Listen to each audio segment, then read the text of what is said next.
Seguimos com mais um capítulo do livro Liceu da Mediunidade, Carlos Bacelli e Paulino Garcia. Em cada 10. Posteriormente, quando a reunião mediúnica chegou ao seu final, o médium que havia psicografado a mensagem do motoboy desencarnado solicitou que fosse anunciada ao microfone da instituição a missiva que se encontrava endereçada à mãe tivera um filho acidentado na marginal Tietê. Curioso que de imediato duas senhoras se apresentaram, no entanto, como nenhum nome fora mencionado pelo remetente, a identificação se tornava difícil. Uma delas disse ao medianeiro que as interpelava que o filho também vitimado recente se chamava José, mas que em casa era tratado como Zezinho. A segunda, que se fazia acompanhar pela vizinha que a conduzia ao referido templo espírita da capital, esclareceu ansiosa: Tenho certeza que a mensagem é para mim. O meu filho tinha o mesmo nome do pai dele, Alessio, o meu querido Alessinho. Mas o espírito assinou Alício, lamentou o médium pesaroso, constatando uma possível falha de filtragem. Por favor, o senhor leia a carta para mim. Eu não vou entender a letra, pediu a mãe, verificando as laudas. O E do meu filho era mesmo parecido com o I. Leia, pois, se a mensagem for do Alessio, ele terá mencionado as duas irmãs. Algo titubeante, o psicógrafo efetuou com voz trêmula a leitura da pequena missiva no além-túmulo, e quando terminou, a humilde senhora o abraçou com incontida alegria, exclamando: É ele mesmo! Quanta bênção, meu Deus! Ele sempre me recomendava procurar um advogado, se porventura alguma coisa viesse lhe acontecer no trânsito. Sem saber o que dizer, o médium entregou a carta que psicografara a referida mãezinha e se retirou pensativo, dividido ele mesmo entre a certeza e a dúvida. Fazendo um sinal para que o seguisse, o doutor Odilon o acompanhou até a lanchonete da instituição, onde, após pedir um lanche, ele se pôs a conversar com um frequentador da casa. Você não há de ver que, comentou com um amigo, na reunião de hoje eu recebi uma mensagem para uma senhora presente. De repente senti vontade de escrever. Você sabe que o nosso dirigente não vê a psicografia com bons olhos. Dizem que ele mesmo, antes de ser doutrinador, tentou a psicografia sem sucesso. Você, observou o companheiro que igualmente saboreava um dos quitutes da lanchonete, precisava se empenhar mais. A sua redação é boa, isso facilita o trabalho dos espíritos.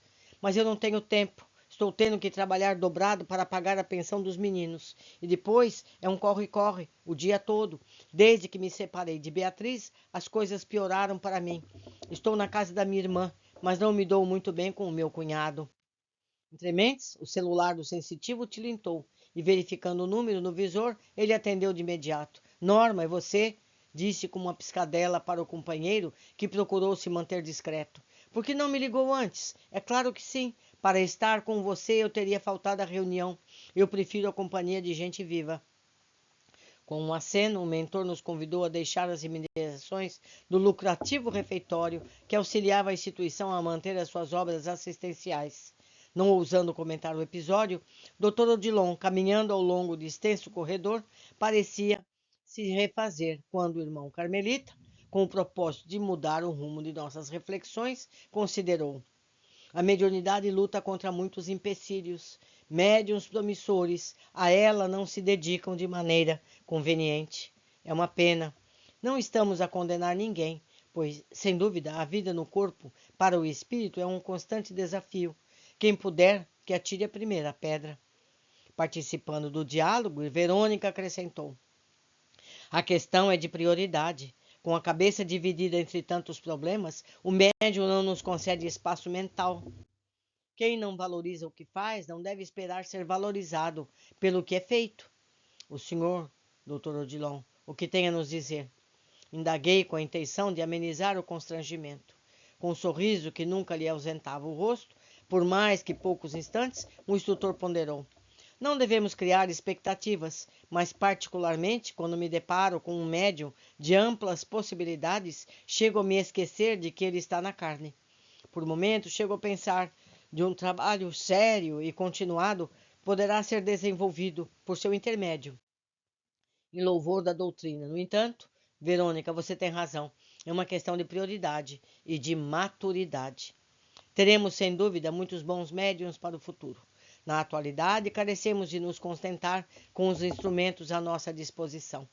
E dirigindo-se aos 20 estagiários que estavam conosco, observou: nós mesmos, quando encarnados, é que somos responsáveis pela nossa descrença no mundo, com relação à continuidade da vida, além da morte, negando-nos a ser instrumentos de fé para os outros, nos furtamos a sê-lo para nós. Sem determinação e coragem, espírito de sacrifício e renúncia, não cumpriremos com os nossos deveres espirituais. O nosso irmão poderia muito bem aprender a dividir as coisas. Não estamos à procura de santos, mas de irmãos de ideal que se sintam compromissados conosco. A vida particular dos médios não nos interessa. Todavia, o desregramento contumaz macula a fonte de inspiração. Não estamos, repito, na expectativa de uma conduta moral e imponderável. Como poderíamos exigir do que ainda não temos para oferecer? Quantos são os que se sentem médiuns apenas quando estão ao derredor de uma mesa de reunião mediúnica?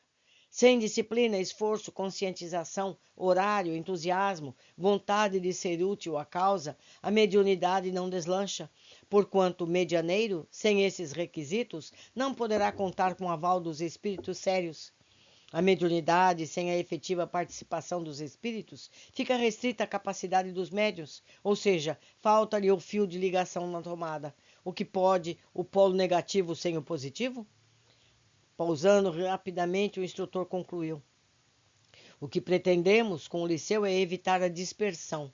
Quando os médios estejam sob a influência direta das injunções da vida material, em outras palavras, é estando sobre a letargia da reencarnação, tentar mantê-los despertos tanto quanto possível, pois não querendo ser pessimista, de 10 médiuns que reencarnam comprometido com o ideal espírita, somente temos podido contar perfeitamente com um deles. Vejam bem, meus amigos, de 10, apenas um consegue realizar o trabalho a contento. Vocês, meus amigos, se forem médiuns, pensem bem, vejam que oportunidade tem à sua frente. Por hoje ficamos aqui. Aguardo todos no seguinte capítulo.